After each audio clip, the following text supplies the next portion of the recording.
नमस्ते। एक बहुत ही मजेदार बात जानते हैं। अभी इसी वक्त हम सब 1600 किलोमीटर प्रति घंटे से भी ज्यादा तेज रफ्तार से घूम रहे हैं। लेकिन मजे की बात यह है कि हमें कुछ महसूस ही नहीं हो रहा है। ऐसा क्यों है? आज हम पृथ्वी और चंद्रमा से जुड़े ऐसे ही कुछ हैरान कर देने वाले और हाँ, इम्तिहान के लिए बेहद जरूरी फैक्ट्स को समझने वाले हैं। तो चलिए इस रोमांचक सफर की शुरुआत करते हैं। अब ये सवाल सुनने में तो बड़े आसान लगते हैं ना कि भाई दिन और रात क्यों होते हैं या फिर मौसम कैसे बदलते हैं। लेकिन यकीन मानिए, ये सिर्फ बच्चों के सवाल नहीं हैं। इनके पीछे का जो साइंस है ना, वो हमारे ग्रह की सबसे बेसिक मूवमेंट को दिखाता है। और अगर इसे समझ लिया तो एग्जाम्स में आपको एक एज जरूर मिलेगी। तो आइए इन रहस्यों की एक एक परत को खोलते हैं। अच्छा, किसी भी बड़ी चीज को समझने के लिए शुरुआत हमेशा बेसिक से करनी पड़ती है ना? जैसे एक मजबूत इमारत के लिए एक मजबूत नींव जरूरी है, ठीक वैसे ही ब्रह्मांड के रहस्यों में गोता लगाने से पहले हमें अपने घर यानी हमारी पृथ्वी के बारे में जानना होगा। तो चलिए कुछ बहुत ही बेसिक लेकिन उतने ही इंपॉर्टेंट फैक्ट्स के साथ अपनी समझ की नींव रखते हैं। तो सबसे पहली और सबसे खास बात हमारी पृथ्वी के बारे में। देखिए, हमारी पृथ्वी को ना ब्लू प्लैनेट या नीला ग्रह भी कहते हैं। और क्यों कहते हैं वो इस चार्ट से बिल्कुल साफ है। करीब 71% हिस्सा पानी से ढका हुआ है और सिर्फ 29% पर ही जमीन है। तभी तो जब एस्ट्रोनॉट्स इसे अंतरिक्ष से देखते हैं तो ये खूबसूरत नीले कंचे जैसी दिखती है। और ये जो विशाल महासागर है ना, ये सिर्फ खूबसूरती के लिए नहीं है, ये हमारे मौसम को कंट्रोल करते हैं और यहाँ जीवन को मुमकिन बनाते हैं। एक और मजेदार बात, हम बचपन से पढ़ते आए हैं कि पृथ्वी गोल है। पर क्या ये बिल्कुल परफेक्ट गोल है, जैसे एक गेंद होती है? जी नहीं। असल में पृथ्वी ध्रुवों पर, मतलब नॉर्थ और साउथ पोल पर थोड़ी सी चपटी है और बीच में, जिसे हम इक्वेटर या विषुवत रेखा कहते हैं, वहां से थोड़ी बाहर की ओर निकली हुई है, उभरी हुई है। क्यों? क्योंकि ये अपनी धुरी पर बहुत तेजी से घूमती है और इसी वजह से इसके इक्वेटोरियल और पोलर डायमीटर में लगभग 42 किलोमीटर का फर्क आ जाता है। अब ये 42 किलोमीटर सुनने में शायद ज्यादा न लगे, लेकिन इसका असर गुरुत्वाकर्षण से लेकर हमारे सैटेलाइट्स के ऑर्बिट तक सब पर पड़ता है। आज तो ये बात हम सबको पता है, ये तो जनरल नॉलेज है।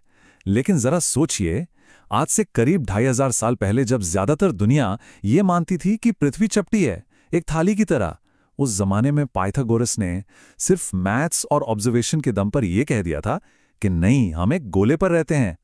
ये कितना बड़ा, कितना रेवोल्यूशनरी आइडिया रहा होगा उस समय। ये दिखाता है कि साइंस की ताकत क्या है। तो ठीक है, पृथ्वी का शेप कैसा है ये तो हम समझ गए। अब बात करते हैं पृथ्वी की मूवमेंट्स की, उसकी गतियों की। हमारी पृथ्वी ना दो तरह के बहुत ही जरूरी डांस मूव्स करती है और यही दो मूव्स हैं जो हमारे दिन, रात, साल और मौसम यानी हमारे पूरे जीवन का साइकिल तय करते हैं। अक्सर लोग घूर्णन और परिक्रमण यानी रोटेशन और रिवॉल्यूशन में कंफ्यूज हो जाते हैं। तो चलिए इसे एकदम आसान तरीके से समझते हैं। एक लट्टू को याद कीजिए। जब लट्टू अपनी ही जगह पर अपनी कील पर गोल गोल घूमता है तो वो है घूर्णन या रोटेशन, और पृथ्वी के इसी घूर्णन से बनते हैं दिन और रात। अब अगर वही लट्टू घूमते घूमते एक टेबल का पूरा चक्कर भी लगा ले तो वो होगा परिक्रमण या रेवोल्यूशन। और पृथ्वी जब सूरज का चक्कर लगाती है तो उसी परिक्रमण से बनते हैं साल और बदलते हैं मौसम।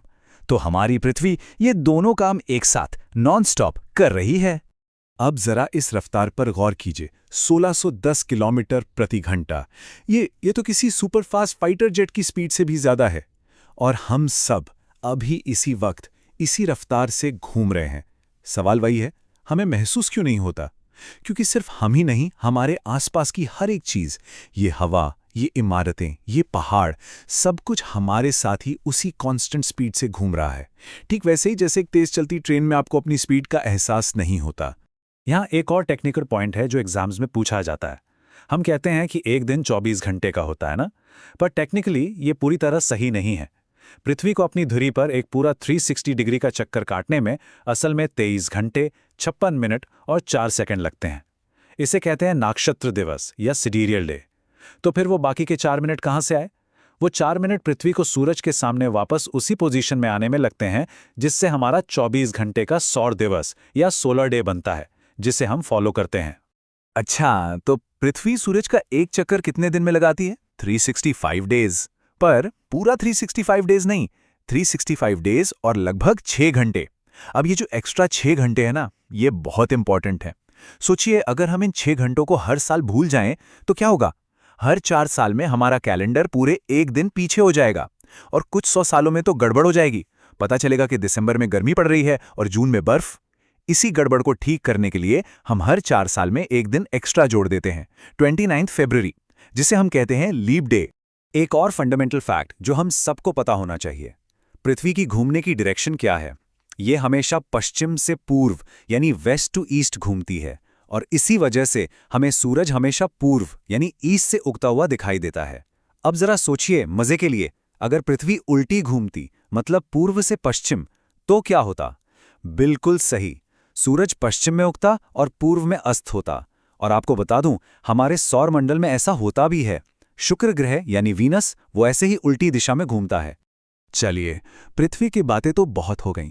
अब जरा अपने सबसे करीबी और सबसे पुराने साथी की ओर चलते हैं, हमारा चांद। चांद सिर्फ रात में आसमान में चमकने वाली एक खूबसूरत चीज नहीं है, ये हमारे ग्रह के लिए बहुत ज्यादा जरूरी है। ये समंदर में आने वाले ज्वार भाटे को कंट्रोल करता है, पृथ्वी के झुकाव को स्टेबल रखता है और कुछ साइंटिस्ट तो ये भी मानते हैं कि इसके बिना शायद पृथ्वी पर जीवन का विकास ही नहीं हो पाता। अब चांद से जुड़े कुछ खास शब्द हैं जो एग्जाम्स में सीधे सीधे पूछ लिए जाते हैं। पहला है सिलेनोलॉजी। ये क्या है? ये है चांद की स्टडी। जैसे बायोलॉजी होती है जीवन की स्टडी, वैसे ही सेलेनोलॉजी है चांद की स्टडी। दूसरा है जीवाश्म ग्रह या फॉसिल प्लैनेट। चांद को ऐसा क्यों कहते हैं? क्योंकि वहां ना हवा है ना पानी, तो जो चीज जैसी है वैसी ही करोड़ों साल तक बनी रहती है। मतलब वहां डायनासोर के जमाने का कोई गड्ढा भी आज तक वैसा का वैसा ही होगा। और हां, शांति सागर या सी ऑफ ट्रैंक्विलिटी, ये कोई समंदर नहीं है बल्कि धूल का एक बहुत बड़ा मैदान है। और ये वही ऐतिहासिक जगह है जहां इंसान ने पहली बार चांद पर कदम रखा था। एक सवाल जो हमेशा पूछा जाता है, हमें हमेशा चांद का एक ही साइड क्यों दिखाई देता है, दूसरा साइड क्यों नहीं? इसका जवाब बड़ा दिलचस्प है। इसे सिंक्रोनस रोटेशन कहते हैं। मतलब चांद को अपनी धुरी पर एक चक्कर पूरा करने में जितना समय लगता है, ठीक उतना ही समय उसे पृथ्वी का एक चक्कर पूरा करने में भी लगता है। ये दोनों समय एकदम परफेक्टली मैच्ड हैं, 27 दिन और 8 घंटे। इसी कमाल के तालमेल की वजह से उसका एक ही चेहरा हमेशा हमारी तरफ रहता है। जो दूसरा हिस्सा है जिसे dark side of the moon कहते हैं, वो हमें यहां से कभी नहीं दिखता। और अब बात उस ऐतिहासिक दिन की, 21 जुलाई 1969। ये वो तारीख है जिसे इंसानियत कभी नहीं भूल सकती, जब अपोलो 11 मिशन के तहत नील आर्मस्ट्रॉन्ग और एडविन एल्ड्रिन ने चांद की धरती पर कदम रखा। और कहाँ रखा? उसी शांति सागर में, जिसके बारे में हमने अभी बात की। नील आर्मस्ट्रॉन्ग के वो पहले शब्द आज भी गूंजते हैं, that's one small step for a man, one giant leap for mankind. यानी ये एक इंसान के लिए एक छोटा सा कदम है, लेकिन पूरी मानवता के लिए एक बहुत बड़ी छलांग है। तो अब तक हमने पृथ्वी और चांद को अलग अलग समझा, लेकिन असल में ये तीनों, सूरज, पृथ्वी और चांद, एक टीम की तरह काम करते हैं। इनके बीच एक ग्रेविटेशनल डांस चलता रहता है।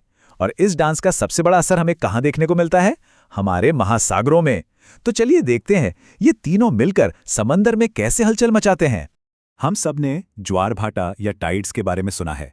समंदर का पानी दिन में 2 बार ऊपर चढ़ता है और 2 बार नीचे उतरता है। पर यह होता क्यों है? ये असल में एक तरह की रस्साकशी है, एक ग्रेविटेशनल टग ऑफ वॉर है सूरज और चांद के बीच। ये दोनों अपनी ग्रेविटी से पृथ्वी के पानी को अपनी ओर खींचने की कोशिश करते हैं और इसी खिंचाव की वजह से समंदर के पानी में उभार आ जाता है, जिसे हम ज्वार कहते हैं। अब यहाँ एक कॉमन कंफ्यूजन होता है, सूरज तो चांद से लाखों गुना बड़ा है, तो उसकी ग्रेविटी का असर ज्यादा होना चाहिए, है ना? लेकिन ज्वार भाटे के मामले में साइज से ज्यादा इंपॉर्टेंस दूरी की होती है। क्योंकि चांद हमारे बहुत बहुत ज्यादा करीब है, इसलिए पानी पर उसका ग्रेविटेशनल पुल सूरज से दुगने से भी ज्यादा होता है। और ये रेशियो, ये अनुपात एग्जाम पॉइंट ऑफ व्यू से बहुत जरूरी है।